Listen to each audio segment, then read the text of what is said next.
Faith machine సదస్సులో ప్రసంగించి Duncan కూర్చున్నాడు. బెర్నరీ అనే ద్వీపానికి వెళ్లమని డంకన్కు అకస్మాత్తుగా ప్రేరణ వచ్చింది. అది ఒకవేళ తన స్వంత ఆలోచనేమో అని డంకన్ ఆ ప్రేరేపణని త్రోసివేయడానికి ప్రయత్నించాడు. అయితే రాను రాను అది ఎక్కువవుతున్నదే కానీ తగ్గడం లేదు. డంకన్ను వెంటనే బయలుదేరమని పరిశుద్ధాత్మ ప్రేరేపిస్తున్నారు. డంకన్లో అంతర్యుద్ధం జరుగుతున్నది. చివరికి డంకన్ లాభం లేదని గ్రహించి తన పక్కనే కూర్చున్న సభ అధ్యక్షునితో నేను వెంటనే హేరిస్ ద్వీపానికి వెళ్ళాలి అన్నాడు. కానీ డంకన్, నువ్వు మధ్యలో ఇలా వెళ్ళిపోవడం కుదరదు. చివరి కూటం వరకు ఉంటానని ఒప్పుకున్నావు. నువ్వు వెళ్ళిపోతే వాళ్ళు చాలా నిరాశపడతారు అన్నాడు సదస్సు అధ్యక్షుడు. ఆయన చెప్పిన కారణాలు సబబుగానే ఉన్నాయి.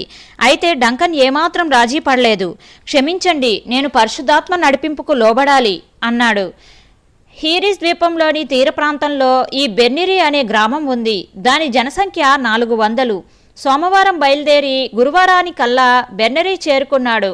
డంకన్ అంతకు ముందు ఆ గ్రామానికి ఎప్పుడూ వెళ్ళలేదు కనుక డంకన్కు అక్కడెవరూ తెలీదు. ఒక అబ్బాయి కనిపిస్తే, బాబూ, ఈ పాస్టర్ గారి ఇంటికి దారి చూపిస్తావా అని అడిగాడు. మా గ్రామానికి పాస్టర్ గారు లేరు. సంఘ పెద్దలే ఆరాధన నడిపిస్తున్నారు. ఒక సంఘ పెద్ద ఇల్లు అదుగో ఆ కొండ మీద ఉంది అంటూ కొండ మీద ఉన్న ఇల్లు చూపించాడు.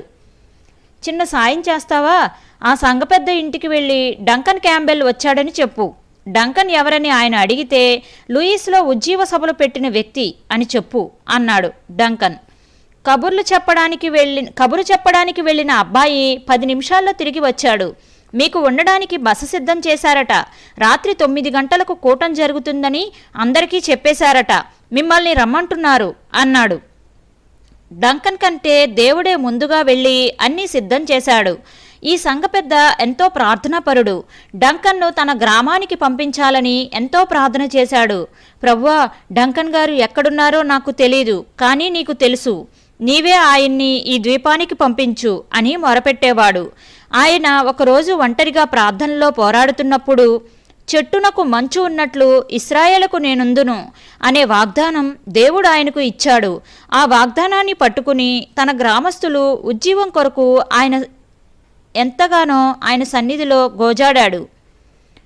మొదటి రోజు కూటం అంత బాగా జరగలేదు. డంకన్ కూడా అలసిపోయినట్లుగా, ప్రసంగాలలో వాడి వేడి కొంత తగ్గినట్లుగా అనిపించింది.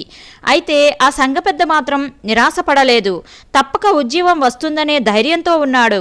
మర్నాడు ఇద్దరూ కలిసి చర్చికి వెళ్తుండగా ఆ సంఘ పెద్ద అకస్మాత్తుగా టోపీ చేత్తో పట్టుకుని, క్యాంబెల్ గారు, ఏం జరుగుతుందో చూడండి, దేవుడు వచ్చేశాడు అని ఉద్వేగంతో అన్నాడు.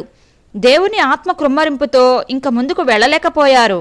పశ్చాత్తాపంతో, పాపభారంతో దేవునితో సమాధానపడడానికి కొండ పక్కనే ఉన్న చర్చిలోకి వెళ్లారు. గ్రామస్తులందరిలో ఆత్మీయ మేల్కొల్పు వచ్చింది.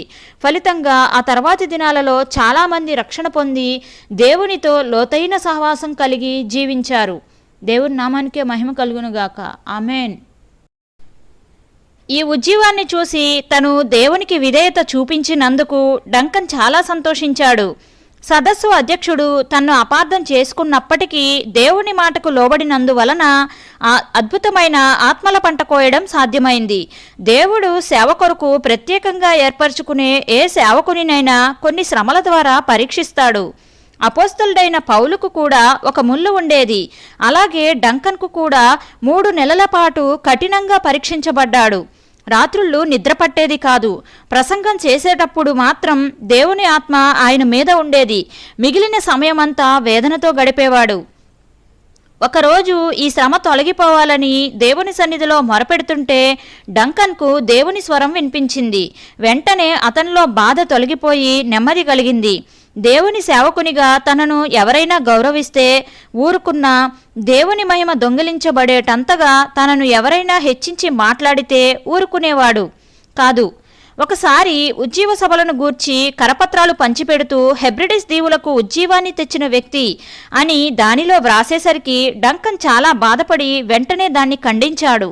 ఉజ్జీవం అనేది దేవుని సార్వభౌమత్వంతో జరిగే విషయమని, తను రావడానికి ముందే దేవుడు హెబ్రిడిస్ని దర్శించాడని, తరువాత ఆయన నిర్ణయించిన సమయంలో, ఆయన నిర్ణయించిన స్థలంలో ఆయన చేతిలో సాధనంగా మాత్రమే వాడబడ్డానని అందరి ఎదుట చెప్పాడు. దేవుని సేవ అలుపెరగకుండా చేసినప్పటికీ కుటుంబ బాధ్యతలను కూడా డంకన్ విస్మరించేవాడు కాడు. విరామ సమయంలో తన పాత మోటార్ సైకిల్ మీద ఇంటికి వచ్చి భార్యాపిల్లలను దర్శించి వారికి అవసరమైన సలహాలను ఇచ్చేవాడు. ఈ పాత మోటార్ సైకిల్ తరచుగా ఆగిపోయేది. ఒకసారి రాత్రివేళ ప్రయాణం చేస్తుంటే మోటార్ సైకిల్ ఆగిపోవడం వలన గత్యంతరం లేక తెల్లవారే వరకు ఒక పొదలో పడుకున్నాడు. మరోసారి బ్రేకులు పడనందువలన లారీని గుద్దేసి చిన్న చిన్న గాయాలతో బయటపడ్డాడు. ఇలాంటి సంఘటనలు అనేకం.